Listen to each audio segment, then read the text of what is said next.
توی دنیای تکنولوژی یه جنگ تمام‌عیار برای فرمانروایی بر سخت افزار هوش مصنوعی در جریانه و این میدونید یه درگیری ساده نیست، یه جنگ با ریسک خیلی بالا که قرار دهه آینده نوآوری رو شکل بده. به این عدد نگاه کنید. 255 میلیارد دلار. این ارزش پیشبینی شده بازار استنتاج هوش مصنوعی تا سال 2030 و دقیقاً همینه که باعث میشه این جنگ تراشه‌ها انقدر حیاتی باشه. خب سوال اصلی این بررسی همینه. ما داریم یه تغییر اساسی رو توی بازار میبینیم که میتونه توازن قدرت رو کاملاً به هم بزنه. برای اینکه این نبرد رو بفهمیم، اول باید این تغییر اساسی توی بازار رو درک کنیم. یه موجی که داره میاد و یه فرصت عالی برای یه رقیب جدید ایجاد میکنه. خب آموزش جاییه که انویدیا امپراتوریش رو ساخت. این فرایند مثل ساختن یه موتور خیلی قدرتمنده. یه بار انجام میشه ولی به انرژی فوق‌العاده‌ای نیاز داره و انویدیا تو این زمینه استاده. اما استنتاج اون مثل رانندگی با همون موتوره. یه فرایند بیوقفه. هر بار که شما از یه چتبات سوال می‌کنید یا یه عکس تولید می‌کنید، این فرایند داره اتفاق میفته و اینجاست که بازی داره عوض میشه. و این یه تغییر خیلی اساسیه. به این نمودار نگاه کنید. پیش بینی میشه تا سال 2030 استنتاج 75% از کل محاسبات هوش مصنوعی رو به خودش اختصاص بده. یعنی برنده شدن تو بازار استنتاج دیگه فقط یه فرصت نیست، یه ضرورت برای بقاست. و اینجاست که مشکل اصلی معلوم میشه. ببینید، آموزش مثل یه دوی سرعته، ولی استنتاج یه ماراتون بی‌پایانه. و تازه یه ماراتون خیلی گرون که شرکت‌ها رو مجبور میکنه دنبال راه‌های ارزونتر و کارآمدتر بگردن تا بتونن توی مسابقه بمونن.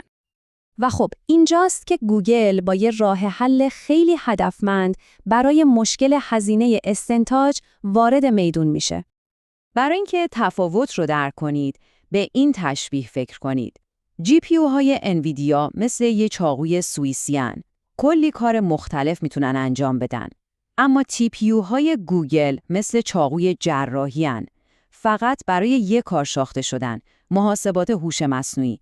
اما همون کار رو با یه دقت بی‌نظیر انجام میدن. و این فقط یه تشبیه قشنگ نیست ها، اینا داده‌های واقعی هن. توی یه مقایسه رو در رو TPU گوگل 45% در ساعت ارزونتره. عملکرد استنتاجش به ازای هر $4 4 برابره و تازه تا 65% هم انرژی کمتری مصرف میکنه. اینا اعداد واقعاً تکون دهنده‌ای هستن. و اینا فقط تئوری نیستن. این یه مثال خیلی قدرتمند از دنیای واقعیه. میدجورنی که یکی از بزرگترین تولید کننده های تصویر با هوش مصنوعی با همین تغییر داره ماهانه میلیون‌ها دلار صرفه‌جویی میکنه. میدجورنی تنها هم نیست.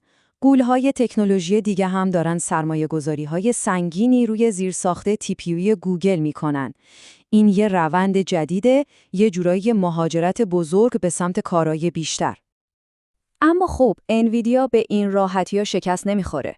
بیایید یه نگاهی به استدلال متقابل قدرتمند انویدیا بندازیم و ببینیم چرا شکست دادنش اینقدر سخته. این بیانیه مستقیم و پراعتماد به نفس خود انویدیا دفاع اصلیشون رو نشون میده. پلتفرم جهانیشون. اونها روی انعطاف پذیری و دسترسی همه جانبه شرط بندی کردن. این اسلاید اجزای کلیدی مزیت رقابتی انویدیا رو نشون میده. اکوسیستم نرم افزاری کودا مثل خندق خیلی عمیقه که رقبا به سختی میتونن ازش عبور کنن. توسعه دهنده‌ها سالهاست که با اون کار میکنن و بهش عادت کردن. اما اینجاست که بحث یه پیچ جالب پیدا میکنه. کل کیک محاسبات هوش مصنوعی فقط در حال بزرگ شدن نیست، در حال انفجاره. و این انفجار تقاضا میتونه به این معنی باشه که فضای کافی برای هر دو شرکت وجود داره تا از این سفره سود ببرن. این دیدگاه تحلیلگرای بازاره. وقتی تقاضا برای محاسبات هوش مصنوعی انقدر زیاده، حتی اگه گوگل یه سهمی از بازار رو بگیره، انویدیا همچنان میتونه به رشد خودش ادامه بده. خیلی خوب. بیایید همه این استدلال‌ها رو جمع‌بندی کنیم و ببینیم این رقابت برای شما چه یه توسعه دهنده باشید، چه یه مدیر ارشد فناوری یا یه سرمایه‌گذار چه معنایی داره.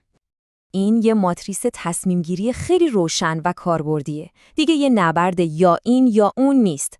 استراتژی هوشمندانه اینه که از ابزار مناسب برای کار مناسب استفاده کنیم.